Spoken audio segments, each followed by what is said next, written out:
IT पर भी एक व्यू बताएं, क्योंकि यार जो ब्रोकिंग हाउस के रिपोर्ट्स आ रही है ना कि बाजार अब थोड़ा सा आईटी स्टॉक्स को लेकर नर्वस भी है।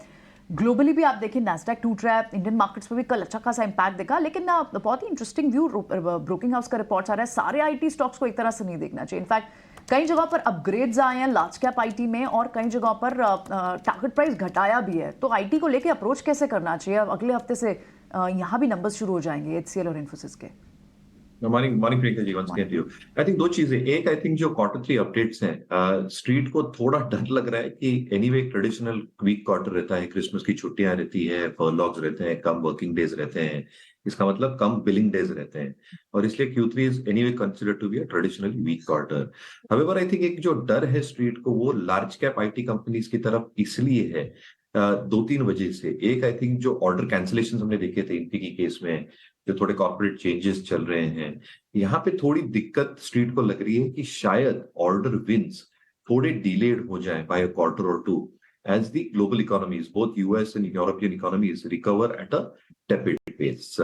दूसरा, आई थिंक प्राइसिंग को लेके जो नए ऑर्डर्स हैं, उसकी प्राइसिंग को लेके शायद थोड़ी अटकलें आ सकती है, और मैनेजमेंट कमेंट्रीज क्या दर्शाती है ये तिमाही में, ये देखना बहुत जरूरी होगा।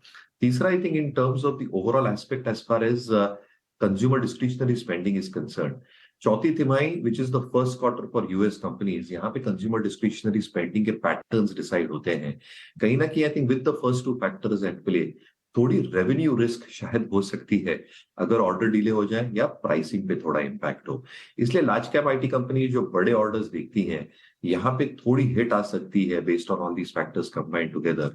हालांकि valuations compared to mid cap IT relatively stronger हो चुके हैं, रिलेटिवली बेटर हो चुके हैं फॉर लार्ज कैप आईटी।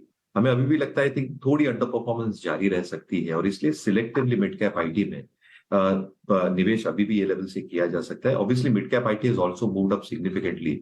आप एयर इंडिया ईआरएटी कंपनीज देखिए, केपीआईटी देखिए, सोनाटा देखिए, have all moved up quite significantly. But हमें लगता है आई थिंक साइंट या फर्स्टसोर्स सॉल्यूशंस, जहां पे उनके प्रोडक्ट्स और प्लेटफॉर्म्स में एक सिलेक्टिव ग्रोथ आ सकती है फ्रॉम अ क्लाइंट परस्पेक्टिव। उदाहरण के तौर पे एफएसएल जो जनरेटिव एआई कर रहा है, या साइंट के जो प्रोडक्ट मिक्स है as far as end application are concern, यहाँ पे अर्निंग्स जरूरत शायद बरकरार रह सकती है। तो हम सिलेक्टिव रहेंगे मिड कैप पे, शायद लार्ज कैप का under performance Priyanka ji continue हो एक या दो दिन में।